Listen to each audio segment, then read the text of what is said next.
July August গণহত্যা মামলায় আওয়ামী লীগ সাধারণ সম্পাদক ওবায়দুল কাদেরকে গ্রেপ্তার করা হয়েছে। ভারতে পলাতক 10 আসামির বিরুদ্ধে রেড নোটিশ জারি করতে স্বরাষ্ট্র মন্ত্রণালয়ের মাধ্যমে ইন্টারপোলকে অনুরোধ করেছে আন্তর্জাতিক অপরাধ ট্রাইব্যুনাল প্রসিকিউশন। সকালে ট্রাইব্যুনাল কার্যালয়ে সাংবাদিকদের সাথে এক মতবিনিময় সভায় এই তথ্য জানায় চিফ প্রসিকিউটর। এবার কোথায় পালাবেন ওবায়দুল কাদের? জুলাই গণঅভ্যুত্থানে ক্ষমতাচ্যুত প্রধানমন্ত্রী শেখ হাসিনা সহ 12 জনের বিরুদ্ধে রেড নোটিশ জারির জন্য আন্তর্জাতিক পুলিশ সংস্থা ইন্টারপোলের কাছে আবেদন করা হয়েছে। সেই তালিকায় আছেন আওয়ামী লীগের সাধারণ সম্পাদক এবং সাবেক সড়ক পরিবহন ও সেতুমন্ত্রী ওবায়দুল কাদেরও। জুলাই গণঅভ্যুত্থানে ক্ষমতাচ্যুত প্রধানমন্ত্রী শেখ হাসিনা সহ 12 জনের বিরুদ্ধে রেড নোটিশ জারির জন্য আন্তর্জাতিক পুলিশ সংস্থা ইন্টারপোলের কাছে আবেদন করা হয়েছে। সেই তালিকায় আছেন আওয়ামী লীগের সাধারণ সম্পাদক এবং সাবেক সড়ক ও সেতু মন্ত্রী ওবায়দুল কাদের। একটি নীরব যুদ্ধ চলছে, কূটনৈতিক সামরিক অদৃশ্য। প্রধান উপদেষ্টার কার্যালয়ের একটি কক্ষে প্রফেসর মোহাম্মদ ইউনুস, এই গল্পের নায়ক, তার টেবিলে ছড়িয়ে থাকা দক্ষিণ এশিয়ার মানচিত্রের দিকে তাকিয়ে। তিনি জানেন নরেন্দ্র মোদী বাংলাদেশের সামরিক উত্থান ঠেকাতে একের পর এক কূটচাল চালছেন, কিন্তু প্রফেসর ইউনুস নতুন পথে হাঁটছেন। চীন ও তুরস্কের সঙ্গে হাত মিলিয়ে তিনি বাংলাদেশকে একটি সামরিক শক্তিতে রূপান্তর করছেন। এটি একটি রাজনৈতিক থ্রিলার, যেখানে মোদীর ইটের জবাবে প্রফেসর ইউনুসের পাথর দক্ষিণ এশিয়ার ভূ রাজনীতি বদলে দেবে। চীন, পাকিস্তান ও তুরস্কের সাথে হাত মিলিয়ে বাংলাদেশ যদি সামরিকভাবে শক্তিশালী হয়, তাহলে এটা ভারত ও নরেন্দ্র মোদীর জন্য কাটা গায়ে লবণ দেওয়ার মতো হবে। কারণ ভারত এবং নরেন্দ্র মোদী তারা এত বছর যাবৎ এটাই চেয়েছে যে বাংলাদেশ যেন সামরিকভাবে শক্তিশালী হতে না পারে। আর বর্তমানে একদিকে ভারতের যে হুকুমের দাস তার ক্ষমতাচ্যুত হওয়া, আবার পাশাপাশি বাংলাদেশ যদি সামরিকভাবে শক্তিশালী হয়, তাহলে এটা তাদের কাছে তো আসলে কাটা গায়ে লবণ দেওয়ার থেকেও আরও ভয়ঙ্কর হবে। অন্যদিকে শেখ হাসিনা এবং ওবায়দুল কাদের সহ গণহত্যাকারীদের বিরুদ্ধে ইন্টারপোলের মাধ্যমে ডক্টর ইউনুসের সরকার তারা পদক্ষেপ নেওয়ায় এবার ভারতে হাতে নাতে ধরা পড়েছে আওয়ামী লীগের সাবেক সাধারণ সম্পাদক কাউয়া কাদের খ্যাত ওবায়দুল কাদের।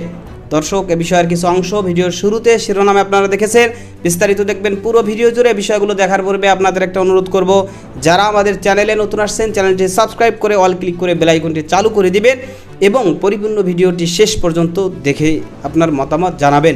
দর্শক, চলুন আমরা দেখব যে প্রফেসর ইউনুসের সরকারের পদক্ষেপে এবার যে ভারতে ইন্টারপোলের হাতে ধরা পড়েছে আওয়ামী লীগের সাবেক সাধারণ সম্পাদক ওবায়দুল কাদের, সেটা আমরা দেখার পূর্বে প্রথমে একটু দেখব চীন, পাকিস্তান ও তুরস্কের সাথে হাত মিলিয়ে এবার বাংলাদেশ যে সামরিকভাবে আরও শক্তিশালী হতে যাচ্ছে, এ বিষয়টা আমরা কিছু অংশ দেখে এরপর ওই বিষয়টা দেখব। ধৈর্য ধরে একটা লাইক দিয়ে ভিডিওটি শেষ পর্যন্ত দেখতে থাকুন। ঢাকার সন্ধ্যা, ধানমন্ডির রাস্তায় হলুদ আলোর ঝলকানি, যেন শহরটি নিজেই একটি নতুন যুগের প্রতীক্ষায় মগ্ন। বাতাসে পদ্মার ঢেউয়ের মৃদু স্পন্দন, আর দূর থেকে ভেসে আসছে মসজিদের আজানের সুর। কিন্তু এই শান্তির মাঝে একটি নীরব যুদ্ধ চলছে, কূটনৈতিক সামরিক অদৃশ্য।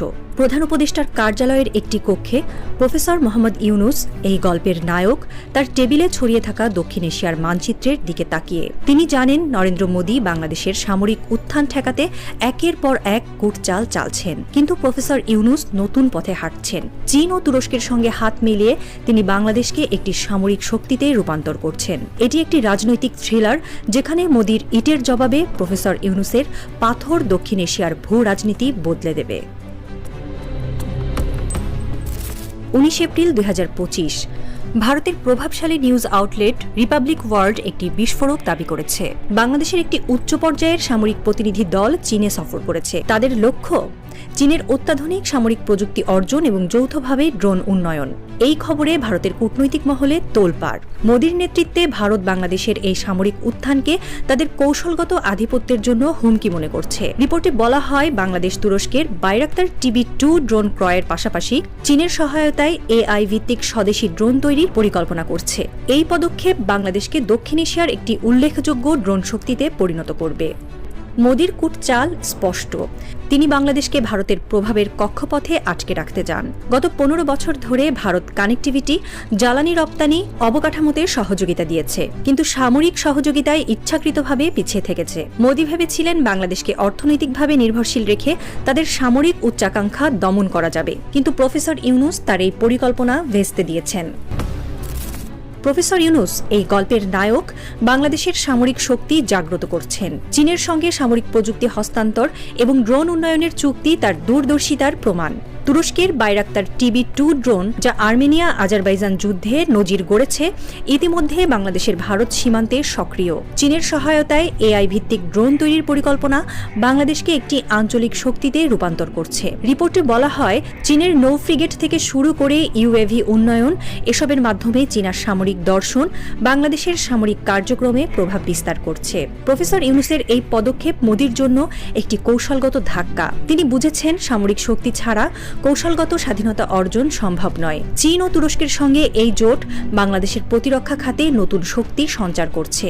চীনের ব্যাপক পদ্ধতি, প্রযুক্তি হস্তান্তর, প্রতিরক্ষা ঋণ, রাজনৈতিক সমর্থন বাংলাদেশের কৌশলগত স্বায়ত্তশাসনের আকাঙ্ক্ষার সঙ্গে মিলে যায়। রিপাবলিক ওয়ার্ল্ডের রিপোর্টে ভারতীয় নীতি নির্ধারকদের প্রতি হতাশা প্রকাশ করা হয়েছে। তারা বলছে ভারত সামরিক সহযোগিতার ক্ষেত্রে পিছিয়ে পড়েছে, ফলে চীন ও তুরস্ক বাংলাদেশের প্রতিরক্ষা খাতে প্রভাব বিস্তার করছে। কিন্তু বাস্তবতা হল, মোদির ভারতের প্রযুক্তিগত সীমাবদ্ধতা তাদের পথে বাধা। ভারত নিজেই রাশিয়া, ইসরায়েল, ফ্রান্স সহ বিভিন্ন দেশ থেকে অস্ত্র আমদানি করে। তাদের তেজস ফাইটার জেট 2009 সালে চালু হলেও 16 বছর পরও প্রথম ব্যাচের উৎপাদন সম্পূর্ণ হয়নি। এই দুর্বলতার কারণে মোদি বাংলাদেশকে অত্যাধুনিক প্রযুক্তি দিতে ব্যর্থ। অন্যদিকে চীন ও তুরস্ক বিশ্বের শীর্ষ অস্ত্র উৎপাদক। তুরস্কের ড্রোন প্রযুক্তি যুদ্ধক্ষেত্রে পরীক্ষিত, চীনের প্রযুক্তি বিশ্বমানের। বাংলাদেশ এই দুই শক্তির সঙ্গে হাত মিলিয়ে নিজেকে একটি সামরিক হাবে রূপান্তর করছে। মোদির কূটচাল বাংলাদেশকে অর্থনৈতিকভাবে নিয়ন্ত্রণ করে তাদের সামরিক উচ্চাকাঙ্ক্ষা দমন এখন ব্যর্থ। মোদির জন্য এটি একটি কৌশলগত বিপর্যয়। বাংলাদেশের ভারত সীমান্তে তুরস্কের ড্রোন সক্রিয়। চীনের প্রযুক্তি এলে বাংলাদেশ ভারতের চিকেন স্নেকের কাছে একটি নতুন শক্তি হয়ে উঠবে। ভারতীয় মিডিয়া এখন মোদির নীতি নির্ধারকদের দায়ী করছে। তারা বলছে ভারতের পূর্বাঞ্চলীয় নিরাপত্তা নীতি পুনর্বিবেচনার প্রয়োজন। বাংলাদেশের সঙ্গে উচ্চ মূল্যের সামরিক সহযোগিতা, যৌথ মহড়া, প্রযুক্তি শেয়ারিংয়ের মাধ্যমে সম্পর্ক পুনরুদ্ধার জরুরি। কিন্তু প্রশ্ন হল, মোদির কাছে কি আছে অফার করার?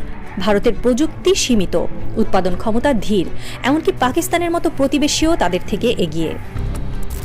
প্রফেসর ইউনূস বাংলাদেশের সামরিক শক্তি জাগ্রত করছেন। চীনের সঙ্গে সামরিক প্রযুক্তি হস্তান্তর এবং ড্রোন উন্নয়নের চুক্তি তার কৌশলগত দৃষ্টিভঙ্গির প্রমাণ। তুরস্কের ড্রোন ক্রয় এবং চীনের সহায়তায় AI ভিত্তিক ড্রোন তৈরির পরিকল্পনা বাংলাদেশকে আঞ্চলিক রাজনীতিতে নতুন মাত্রা দেবে। প্রফেসর ইউনূস কেবল প্রতিরক্ষা খাতকে শক্তিশালী করছেন না, তিনি বাংলাদেশের স্বাধীন পরিচয় প্রতিষ্ঠা করছেন। তিনি মোদির কূটচালের বিরুদ্ধে পাথর ছুঁড়ছেন, কূটনীতি আর প্রযুক্তির পাথর।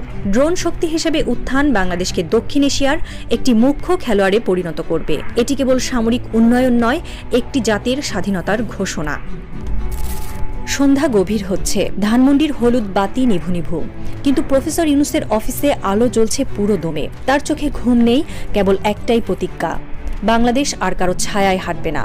তার কণ্ঠস্বর নীরব, কিন্তু শব্দের ওজন পারমাণবিক। চীন, তুরস্ক, বাংলাদেশ, এই নতুন ত্রিভুজ মোদির কৌশলকে ছিন্ন ভিন্ন করে দিচ্ছে। এটি কেবল একটি সামরিক চুক্তির গল্প নয়, এটি একটি নতুন রাষ্ট্রনীতির শুরু। এই সেই অধ্যায়ের প্রথম পৃষ্ঠা, যেখানে বাংলাদেশ কেবল একটি মানচিত্র নয়, একটি নীতি, একটি শক্তি, একটি ঘোষণা। এই রাত, এই মুহূর্ত 8টা বেজে গেছে। ঢাকার বাতাসে এখন ইতিহাসের গন্ধ, আর প্রফেসর ইউনূসের চোখে ঝলসে উঠেছে একটি নতুন কৌশলগত সূর্য। 24-এর গণঅভ্যুত্থানের সময় পালাবো না করেও ঠিকই পালিয়েছেন ওবায়দুল কাদের। নিজে নিরাপদ আশ্রয় পালিয়ে গেলেও ফ্যাসিস্ট হাসিনার নেতৃত্বাধীন দলের অনেক নেতাকর্মীকে ফেলে গেছেন চরম বিপদের মুখে। অপরদিকে বর্তমানে বেশ আরাম-আয়েশেই দিন কাটাচ্ছেন তিনি। কিন্তু প্রশ্ন হলো, এবার কোথায় পালাবেন ওবায়দুল কাদের? জুলাই গণঅভ্যুত্থানে ক্ষমতাচ্যুত প্রধানমন্ত্রী শেখ হাসিনা সহ 12 জনের বিরুদ্ধে রেড নোটিশ জারির জন্য আন্তর্জাতিক পুলিশ সংস্থা ইন্টারপোলের কাছে আবেদন করা হয়েছে। সেই তালিকায় আছেন আওয়ামী লীগের সাধারণ সম্পাদক এবং সাবেক সড়ক পরিবহন ও সেতুমন্ত্রী ওবায়দুল কাদেরও। ইন্টারপোলের রেড অ্যালার্ট বা রেড নোটিশ হচ্ছে এমন একটি আন্তর্জাতিক সতর্কবার্তা যার মাধ্যমে কোনো দেশ আন্তর্জাতিক অপরাধে অভিযুক্ত বা পলাতক আসামিকে বিশ্বের অন্যান্য দেশে খুঁজে বের করার জন্য সহযোগিতা চায়। সদস্য রাষ্ট্রগুলো ওই ব্যক্তিকে খুঁজে বের করে আটক করে নিজ দেশে ফেরত পাঠাতে সাহায্য করে। রেড অ্যালার্ট সাধারণত তখনই জারি করা হয় যখন কোনো ব্যক্তি নিজ দেশের আইনে ফৌজদারি মামলার আসামি হিসেবে বিবেচিত হন এবং তার বিরুদ্ধে আদালতের গ্রেপ্তারি পরোয়ানা থাকে। এই ব্যক্তি যদি দেশ ত্যাগ করে বা বিদেশে আত্মগোপনে যান তখন তাকে আন্তর্জাতিকভাবে খুঁজে বের করতে ইন্টারপোলের রেড নোটিশ জারি করা হয়। প্রক্রিয়াটি শুরু হয় সংশ্লিষ্ট দেশের ন্যাশনাল সেন্ট্রাল ব্যুরো থেকে। বাংলাদেশে এই কাজটি করে থাকে বাংলাদেশ পুলিশের ন্যাশনাল সেন্ট্রাল ব্যুরো। বিদেশে পলাতক শেখ হাসিনা সহ 12 জনের বিরুদ্ধে রেড নোটিশ জারি করতে ইন্টারপোলের কাছে পৃথক 3টি ধাপে আবেদন করেছে বাংলাদেশ পুলিশের ন্যাশনাল সেন্ট্রাল ব্যুরো। এনসিবি সংশ্লিষ্ট আসামির বিরুদ্ধে আদালতের আদেশ সহ প্রয়োজনীয় তথ্যাদি ইন্টারপোল সদর দপ্তরে পাঠিয়েছে।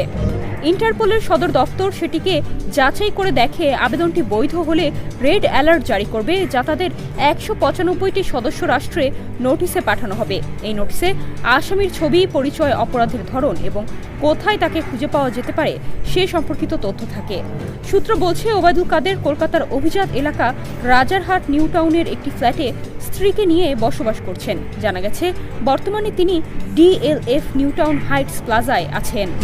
আওয়ামী লীগের সাবেক সাধারণ সম্পাদক ওবায়দুল কাদের, শেখ হাসিনা সহ আরও যে সমস্ত গণহত্যাকারীরা যারা একেবারে প্রথম সারিতে ছিল তাদের বিরুদ্ধে ইন্টারপোলের রেড নোটিশ জারির জন্য অন্তর্বর্তী সরকারের পক্ষ থেকে এবং পাশাপাশি আন্তর্জাতিক যে ট্রাইব্যুনাল রয়েছে বাংলাদেশে তার পক্ষ থেকে পদক্ষেপ নেওয়া হয়েছে। সে কারণে তাদের কাছে এই গণহত্যাকারীদের বিরুদ্ধে রেড অ্যালার্ট জারির আবেদন করা হয়েছে। শীঘ্রই আশা করা যায় যে তারা রেড অ্যালার্ট জারি করবে এবং এর মাধ্যমে গণহত্যাকারী যারা গণহত্যা করে এবং বাংলাদেশকে লুটেপুটে খেয়ে বাংলাদেশ ছেড়ে পালিয়ে বেড়াচ্ছে তাদেরকে গ্রেফতার করে বাংলাদেশে বিচারের মুখোমুখি করা হবে। বাংলাদেশের জনগণের যে ইচ্ছা সেই ইচ্ছা পূরণ করা হবে। তো সেই দিকেই কিন্তু বাংলাদেশ সরকার, বর্তমান সরকার, অন্তর্বর্তী সরকার এবং পাশাপাশি আন্তর্জাতিক ট্রাইব্যুনাল সেদিকেই কিন্তু অগ্রসর হচ্ছে। এক এক করে ধাপে ধাপে সেদিকে অগ্রসর হচ্ছে। এবং এর আগে আমরা দেখেছি যে ডক্টর ইউনূসের সরকারের পক্ষ থেকে জানানো হয়েছে যে আমাদের পক্ষ থেকে যত ধরনের প্রক্রিয়া রয়েছে শেখ হাসিনা সহ গণহত্যাকারী যারাই দেশ থেকে পলাতক রয়েছে, দেশ ছেড়ে অন্য দেশে গিয়ে এবং বাংলাদেশকে লুটে ফুটে খেয়ে বাংলাদেশকে বিপদের মুখে ফেলে রেখে পালিয়েছে, তো এই অপরাধীদেরকে আমরা যেভাবেই হোক বাংলাদেশে ফিরিয়ে আনার সর্বোচ্চ চেষ্টা আমরা করব। এবং তারই ধারাবাহিকতা আমরা দেখেছি যে ডক্টর ইউনূস মোদিকে সরাসরি নরেন্দ্র মোদি যখন বৈঠকে বসেছে তার হাতে কোনো কাগজ কিছুই নেই, কারণ সে তো চাইছে যে দেখি ডক্টর ইউনূসকে ম্যানেজ করতে পারে কিনা। ডক্টর ইউনূসের প্রশংসা করছে, বিভিন্ন করছে, কিন্তু ডক্টর ইউনূস তিনি কিন্তু বসেছেন একটা কাগজ হাতে নিয়ে, আমলনামা হাতে নিয়ে। অর্থাৎ নরেন্দ্র মোদিকে যা যা বলার আর কি দরকার সেগুলো সুন্দরভাবে আগে থেকে তারা প্ল্যান করে লিখে নিয়ে গিয়েছে, সেগুলো সুন্দরভাবে তাকে বলা হয়েছে। বিশেষ করে শেখ হাসিনা সহ যারা পলাতক রয়েছে তাদেরকে ফিরিয়ে দেওয়ার ব্যাপারে সেই ঘোষণাটা কিন্তু আনুষ্ঠানিকভাবে এবং এক দেশের সরকার প্রধানের পক্ষ থেকে আর এক দেশের সরকার প্রধান, অর্থাৎ যেই দেশে পলাতক রয়েছে সেই দেশের সরকার প্রধানকে সরাসরি যে আপনার দেশে আমার দেশের নাগরিক এবং অপরাধী তারা পলাতক রয়েছে তাদেরকে আপনার ফেরত দিতে হবে, কারণ বাংলার জনগণ তাদের বিচার করতে চায়। সে দাবি কিন্তু তিনি জানিয়েছেন এবং পাশাপাশি আন্তর্জাতিক ট্রাইব্যুনালের মাধ্যমেও যেই পদক্ষেপ রয়েছে সেগুলো কিন্তু একের পর এক নেওয়া হচ্ছে। সুতরাং এজন্য বলা যায় যে যারা এতদিন গণহত্যা করেছে এবং বাংলাদেশকে লুটে ফুটে খেয়ে বাংলাদেশকে বিপদের মুখে ফেলে রেখে পালিয়ে আরেক দেশে পলাতক অবস্থা রয়েছে তারা আজ না কাল বিচারের মুখোমুখি হবেই। এবং পাশাপাশি এই যে বাংলাদেশকে সামরিকভাবে শক্তিশালী করার যে বিষয়টা, ভারত এত বছর আমাদেরকে এটাই চেয়েছে যে বাংলাদেশ কোনোভাবে যেন সামরিকভাবে শক্তিশালী না হয়, কারণ তাহলে বাংলাদেশকে গোলামির জিনজিরে আবদ্ধ করে রাখা যাবে। এবং সেই কারণেই তারা কোনোভাবে সামরিকভাবে আমাদেরকে সহযোগিতা করেনি, বরং তারা আরও অসহযোগিতা করেছে। তো সুতরাং এইবার কিন্তু আর আমরা ভারতকে পরোয়া করে ভ্রুক্ষেপ করে আর ভারতের গোলামির জিনজিরে আবদ্ধ হয়ে আমরা চলছি না। সেই কারণে আমরা স্বাধীনভাবেই আমাদের দেশের কল্যাণে, বাংলাদেশের জনগণের কল্যাণেই কিন্তু চীন, পাকিস্তান, তুরস্ক সহ বিশ্বের পাওয়ারফুল দেশের সাথে হাত মিলিয়ে আমাদের দেশকে কিন্তু সামরিকভাবে আরও শক্তিশালী করা হচ্ছে এবং এই পদক্ষেপকে বাংলাদেশের সর্বস্তরের জনগণই সাধুবাদ জানাচ্ছে। এই বিষয়গুলো যেগুলো আজকে ভিডিওতে দেখলেন সে সম্পর্কে আপনার মতামত কি সেটা কমেন্ট সেকশনে জানাবেন। ভালো থাকবেন, সুস্থ থাকবেন, দেখা হবে নতুন কোনো ভিডিওতে, কথা হবে নতুন কোনো বিষয়। আজকে পর্যন্তই, আসসালামু আলাইকুম ওয়া রাহমাতুল্লাহ।